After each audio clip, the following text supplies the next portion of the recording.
อ๋อค้าเหมือส่งค้าเหมือส่งพี่น้องเขากูก็กูตีกูแลนข้างนอกมาสอนดีใต้จอมกันวันนี้วันนอดค้า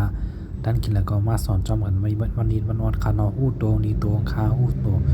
ฮู้ส่งโตดี2โตข้างนอกมาถึงตอนการฝึกดูมันนอดข้างนอกข้อ1ค่ะการที่2นาเพชรโกนมาที่2นาเพชรยักษ์มนโกนมนข้อ2การที่2นาเพชรจำนาโกน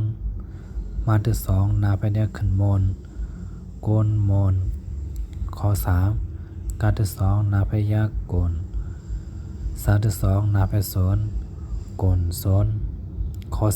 4หาที่2ต่างมาเพชรจำแต่เฮอหาที่2นาเพชรยักษ์จำโอนเฮอโอนข้อ5วาที่2นาเพชรจำแต่วนท่าที่2นาเพชรยักษ์จำทนวนทนข้อ6ปาที่2นาเพชรจำแต่ป่นฟ้าที่2นาเพชรฝนป่นฝนข้อ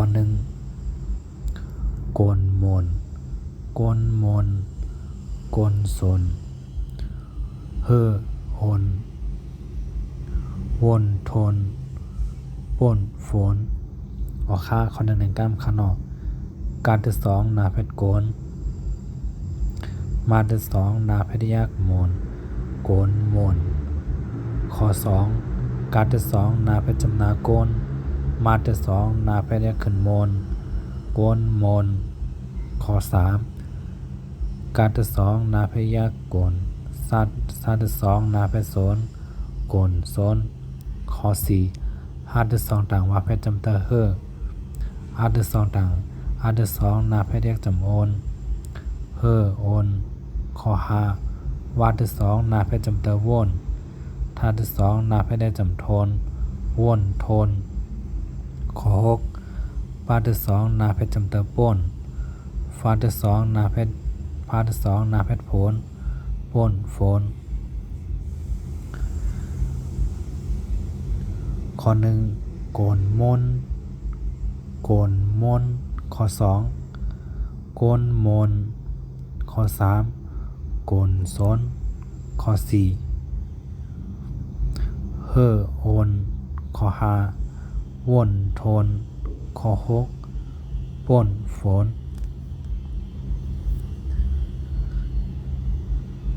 ออกค่าข้อ1แทงก้ามขานอกโกนมนโกนมนโกนสนเฮอโอนวนทนป่นฝนออค้ายินดีครับตอนกูก็กูตีกูแลนค้านอสอนจอมกันวันนี้มอนอดค้าเพราะว่าสอนที่ใน YouTube ค้านออย่าไปลืมกดติดตามกันไว้ค่ะเพราะว่าสอนที่ใน Facebook ซ้ำอย่าไปลืมกดแชร์กดติดตามกันไว้ค้านอฮู้โตดีตรงค่ะฮู้2โตดีตาผลตาพี่น้องใต้เอาเขากูก็ค้านอออค้ายินดีครับตอนกูก็ค้าเมื่อสูงค่ะ